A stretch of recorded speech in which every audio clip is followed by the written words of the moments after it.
భవానీ భావనాగమ్యా భవారణ్యకుఠారికా భద్రప్రియా భద్రమూర్తిర్భక్త సౌభాగ్యదాయిని.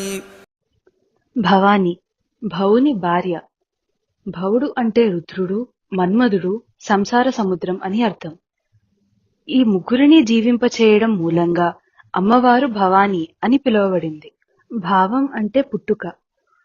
సమస్త ప్రపంచం పుట్టడానికి, జీవించడానికి కారకురాలు కాబట్టి అమ్మవారు భవాని అని చెప్పబడింది.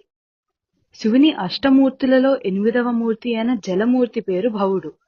భవుని జీవింపచేయునది కాబట్టి భవాని. స్థానేశ్వరం అనే క్షేత్ర పీఠాది దేవత పేరు భవాని. భావనాగమ్య భావన చేత పొంద సఖ్యము కానిది. విషయపరమైన ధ్యానాన్ని భావన అంటారు.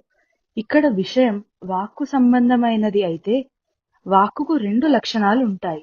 అవి శబ్దభావన, అర్థభావన. వస్తుపరమైన లేక విగ్రహపరమైన భావన అయితే ఆ విగ్రహానికి 3 లక్షణాలు ఉంటాయి. స్థూల భావన, సూక్ష్మ భావన, కారణ భావన. స్థూల భావన తామస తత్వాన్ని, సూక్ష్మ భావన రాజసిక తత్వాన్ని, కారణ భావన సాత్విక తత్వాన్ని సూచిస్తుంది. అన్ని భావనలకు గమ్యమైనది, భావనలను కలిగించున్నది అవుతుంది. కాబట్టి అమ్మవారు భావనాగమ్య అవుతుంది. మన భావాలయందు ఆవిడను నియమించి, నియంత్రించి నిర్వచించలేము కాబట్టి ఆమె భావన అగమ్య అవుతుంది. భవారణ్య కుఠారిక సంసారమనడి అడవికి గండ్రగొడ్డలి వంటిది. సంసారంలో భౌతికమైన బంధం కన్నా మానసిక బంధమే ఇబ్బందులను సృష్టిస్తుంది. ఈ మానసిక బంధాన్ని భవబంధము అంటారు. ఈ భవబంధాలను తెంచగలిగేది జ్ఞానము. కాబట్టి జ్ఞాన స్వరూపిణి అయిన అమ్మవారి వల్లనే ఇది సాధ్యమవుతుంది.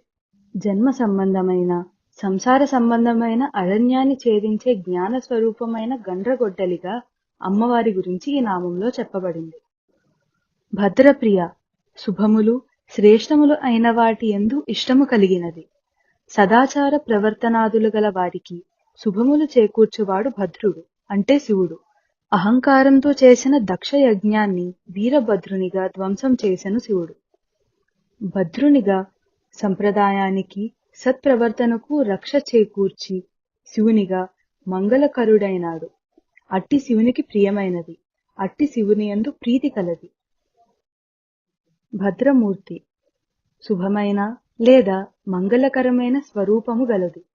మనకు భద్రములను కూర్చే శివుని యొక్క వ్యక్తమైన స్వరూపము. శుభములను లేక మంగళకరమైన లక్షణములు రూపముగా గల అమ్మవారు. భక్త సౌభాగ్యదాయిని భక్తులకు సౌభాగ్యమును ఇచ్చున్నది.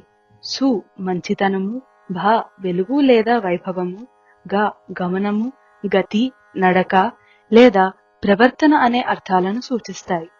ఈ 3 లక్షణాలు కలిస్తే సౌభాగ్య లక్షణం అవుతుంది. 4 రకాల భక్తులకు అమ్మవారు సౌభాగ్య లక్షణాన్ని ప్రసాదిస్తుంది. 4 రకాల భక్తులు అనగా ఆర్తులు, జిజ్ఞాసులు, అర్థార్థులు, జ్ఞానులు. అమ్మవారికి శుభగా అనే నామం కూడా ఉంది. భవానీ భావనాగమ్యా భవారణ్యకుఠారికా భద్రప్రియా భద్రమూర్తిర్భక్త సౌభాగ్యదాయిని.